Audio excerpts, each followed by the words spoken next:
शुरू करते हैं अल्लाह के बाबरकत नाम से जो बड़ा मेहरबान और नहायत रहम वाला है। तमाम तारीफ़ें मेरे अल्लाह रब्बुल इज़्ज़त के लिए हैं। हॉरर स्टोरीज़ उर्दू के मोअज़्ज़िज़ नाज़रीन को मेरी तरफ से अस्सलाम वालेकुम। उम्मीद करती हूँ आप सब लोग खैरियत से होंगे, जहाँ होंगे खुश होंगे। आज आप लोगों के लिए बहुत डरावनी कहानी लाई हूँ जिसे आप लोग बहुत पसंद करेंगे। आज की जो पहली खौफनाक कहानी है वो हैदर शेयर कर रहे हैं। हैदर कहते हैं, मैं अपनी सिटी का नेम नहीं बताना चाहता। आज से 12 साल पहले की बात है। मेरे बड़े भाई का निकाह था, तो निकाह सेरेमनी के लिए हम लोगों ने एक मैरिज हॉल बुक करवाया। नाइट में फंक्शन था। हम लोगों के बहुत गेस्ट आए हुए थे। मेरी जो भाभी थी उनकी भी बहुत बड़ी फैमिली थी। काफ़ी लेट नाइट तक फंक्शन चलता रहा। जब उस फंक्शन की तस्वीरें वगैरह आईं तो हम लोग बड़े हैरान। हर तस्वीर में एक मखसूस ऐसी जगह थी, स्टेयर्स वाली साइड बनती थी। जिस तरफ ब्राइडल शूट होता रहा उस तरफ ही एक स्टेयर्स का हिस्सा ऊपर जाता था। वहाँ पर एक बड़ी डरावने चेहरे वाली एक लड़की हर तस्वीर में नज़र आ रही थी। पूरा चेहरा उसका जला हुआ था और बहुत भयानक चेहरा था। ऑलमोस्ट जितनी भी उस लोकेशन की तस्वीरें थी उनमें वो थी। इसके अलावा जब हम लोगों ने मूवी देखी, मूवी में भी जब भी उस जगह की तस्वीर आती थी तो ऐसा लगता था कि कोई औरत, कोई लड़की चलकर, यानी अपना चेहरा नहीं दिखा रही, बैक साइड नज़र आ रही है, चलती हुई स्टेयर से ऊपर जा रही है। बार बार हम लोग रिवर्स रिवाइंड करके वो उसको पॉज कर करके देखते रहे। ये बात सभी ने नोटिस की। अब वो जो मैरिज हॉल था वो मेरे दोस्त का एक कज़न था, उन लोगों ने वो मैरिज हॉल नया बनाया था। मैंने अपने दोस्त को बुलाया और मैंने उसे कहा कि ये देखो, इस मैरिज हॉल में कोई गड़बड़ है। उसने कहा कि हो सकता है कि तुम लोगों के मेहमानों में कोई लड़की ऐसी हो। हम लोगों ने हर मेहमान लिस्ट अपनी चेक की, भाभी लोगों से भी पूछा। उन लोगों ने कहा कि नहीं, हम लोगों के ख़ानदान में तो ऐसा कोई है ही नहीं। हम लोगों को भी अपने पूरे ख़ानदान का पता था। खैर, उसने मेरी बात नहीं मानी। उसने इस बात से मुकम्मल तौर पर इनकार कर दिया। हम लोगों ने तो वो जितनी बार हम लोग देखते थे हम लोग डर जाते थे उसका चेहरा, उस लड़की का। कुछ तकरीबन 15-20 दिन गुजरे। मेरा दोस्त मेरी तरफ आया, बड़ा डरा हुआ और बड़ा खौफज़दा। वो मुझसे कुछ कहना चाहता था। मैंने उससे पूछा कि क्या बात है, कुछ कहना चाहते हो? कहता, मैं तस्वीरें देख सकता हूँ दोबारा वो, क्योंकि वो मेरा बहुत बेस्ट फ्रेंड था और ऐसे तरह से मेरे भाइयों की तरह। मैंने उससे कहा कि हाँ देख लो। उसने वो वीडियो क्लिप भी देखे जहाँ पर हमें वो नज़र आती रही। उसने कहा कि बात तुम्हारी ठीक है, ये जो मैरिज हॉल है जहाँ पर मेरे कज़न ने बनाया है, ये जगह ठीक नहीं है। यहाँ पर किसी मखलूक का बसेरा है। मैंने उससे कहा कि अब तुम ये बात कैसे कर रहे हो, तुम तो तब मान ही नहीं रहे थे। उसने कहा कि परसों रात की बात है, वहाँ पर एक फंक्शन था। फंक्शन लेट नाइट ख़त्म हुआ तो मेरे कज़न ने मुझे भी इनवाइट किया हुआ था। उसके कुछ दोस्तों का कुछ फंक्शन था वहाँ पर। तो हम लोग लेट नाइट वहाँ पर रुके। तो अभी जब सारे गेस्ट वगैरह गए, हम लोग उसी हॉल में बैठे हुए थे। तभी एकदम से जैसे ही मैं अपना मोबाइल लेकर उन स्टेयर्स की तरफ गया, मुझे कोई अर्जेंट कॉल आ रहा था घर से। उस तरफ शोर बहुत ज़्यादा था। तो मैं कॉल पर बात करता करता उन सीढ़ियों के पास चला गया।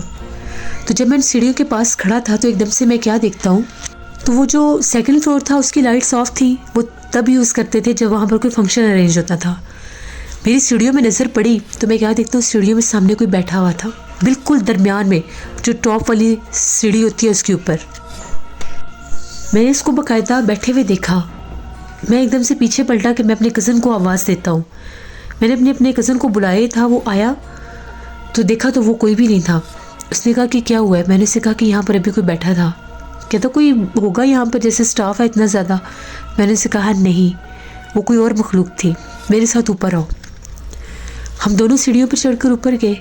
जैसे हम लोग ऊपर गए तो जो मंजर हम लोगों ने देखा वो इतना भयानक था कि जिसका कोई अंदाज़ा ही नहीं। भयानक चेहरे वाली एक औरत, बिल्कुल यंग सी लड़की लग रही थी वो।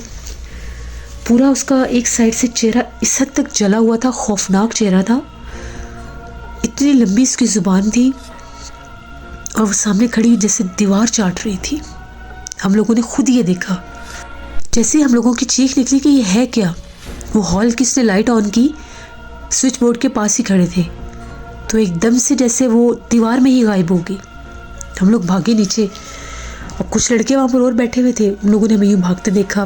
मेरा कज़न जो था वो थोड़ा उसने अपने आप को संभाला, कहता है क्या हुआ है, तो आगे से उसने मजाक में बात ले ली कि नहीं ये मेरा कज़न मुझे यूँ ही तंग कर रहा था और कुछ भी नहीं हुआ। मैं उसकी तरफ देख रहा था कि ऐसे क्यों कर रहा है। उसे ये डर था कि हम लोगों ने नया नया मैरिज हॉल बनाया है, इसकी रेपुटेशन डाउन ना हो जाए। उसने मुझे इशारा किया कि कोई बात भी ना करना। मैं समझ गया। मैं वहाँ से चुप करके घर निकल आया। घर आकर मैंने ये बात सबको बताई, सब परेशान। अब जो वो मेरा कज़न था, चाचू का बेटा, उनका घर भी हम लोगों के टाउन में ही था। अगले दिन वो लोग आ गए, सारी बात बताई, तुम लोगों का भी रेफरेंस दिया कि पहले ये बात तुम लोगों ने की है। अभी बिल्कुल नए उन लोगों ने रिसेंटली वो मैरिज हॉल बनाया था। उसके अब्बू थोड़े वहमी टाइप थे, उन्होंने कोई आमिल बुलवा लिया और वो अपने मैरिज हॉल पर ले गई। ये कल की बात है। उस मैरिज हॉल में जाकर उस आमिल ने वहाँ पर पता नहीं क्या कुछ किया। उसने ये कहा कि यहाँ पर तो जिन्नात हैं, और ये जिस जगह पर आप लोगों ने मैरिज हॉल बनाया है ये जगह क्या थी। उन्होंने ये कहा कि हमें तो ये खाली जैसे एक बहुत बड़ा प्लॉट नुमा जगह थी, काफ़ी बड़े रकबे पर था, तो हमने तो वो जगह ख़रीदी है। उसने कहा कि नहीं, इसकी हिस्ट्री पता करें, ये जगह ठीक नहीं थी। या तो ये कोई किसी दौर में कब्रिस्तान रहा है, या ये जगह ऐसी थी जहाँ पर कुछ ऐसा है, कोई मुर्दों की तदफीन वाला उसे कुछ नज़र आया। फिर वो अंकल जो हैं अब उस बात के पीछे हैं, और आज पता चला है कि वो जगह जो थी किसी ज़माने में इसके आधे हिस्से पर कोई कब्रिस्तान था। अब ये पता नहीं है कि मुस्लिम कब्रिस्तान था, कोई क्रिश्चियन कब्रिस्तान था, या जो भी था, ये नहीं पता चल सका। कुछ लोगों का कहना है कि यहाँ पर कुछ कब्रें देखी गई थी। वो जगह बहुत अजीब-सा है। अब मुझे बहुत डर लग रहा है कि जो तस्वीरें देखी हैं, तुम लोगों ने तो तस्वीरों में देखा है, मैंने इसे रियल में देखा है, और आज 2 रातें हो गई हैं मैं सो नहीं पा रहा। पता नहीं अब वहाँ पर क्या होगा क्या नहीं, मैं नहीं जानता। अब वो मैरिज हॉल जो है अभी भी वहाँ पर है, लेकिन वहाँ पर फंक्शन नाइट में नहीं होते, सिर्फ डे टाइम फंक्शन होते हैं। बहुत सी फैमिलीज़ के साथ कुछ हादसे भी हुए हैं। वो मखलूक बिल्कुल सामने आ जाती है शाम के बाद। बहुत से आमिल हजरात को वो लोग लेकर गए हैं। वो कहते हैं कि हम इनको यहाँ से नहीं हटा सकते, आप लोगों ने फंक्शन करना है, आप डे टाइम करें। रात में फंक्शन करेंगे तो ये जानी नुकसान भी दे सकती है। वो एक ऐसा वाहिद अपनी नौयत का मैरिज हॉल होगा जहाँ शाम के बाद कोई भी इंसान नहीं जा सकता। तो ये एक कहानी थी हम लोगों की ज़िंदगी की, जिसे मैं कभी भी फरामोश नहीं कर सकता। वो तस्वीरें जो थी मेरे भाई के निकाह की, हम लोगों ने वो सारी तस्वीरें, वो वीडियो वेस्ट कर दी। सिर्फ वो जहाँ पर वो मखलूक नज़र नहीं आ रही वो हम लोगों ने काट ली अलग से, बाकी हमने सारी जला दी। हमें भी किसी बुजुर्ग ने कहा था इसको जला दें। अगर ये इसकी तस्वीर भी आप लोग देखेंगे तो ये असरअंदाज हो सकती है, ये ऐसी मखलूक़ात होती है। और भी उसने मुझे इस मैरिज हॉल से रिलेटेड कुछ किस्से बताए थे, वो मैं नेक्स्ट कभी आपके साथ शेयर करूँगा। बहुत शुक्रिया हैदर आपका। जैसे ये थी आज की एक हॉरर स्टोरी। अपना फीडबैक मुझे ज़रूर दें, आप लोगों को कैसी लगी। आप लोग भी अपनी हॉरर स्टोरीज शेयर कर सकते हैं डिस्क्रिप्शन बॉक्स में दिए गए ईमेल ID nushinvi57@gmail.com पर। इसके अलावा आप लोग मुझे कमेंट बॉक्स में भी स्टोरी शेयर कर सकते हैं। अपना बहुत सा ख्याल रखिएगा, अपनी ढेरों दुआओं में मुझे, मेरी फैमिली, मेरे पूरे पाकिस्तान को याद रखिएगा। Thank you for listening my stories. Stay blessed. Allah निगहबान।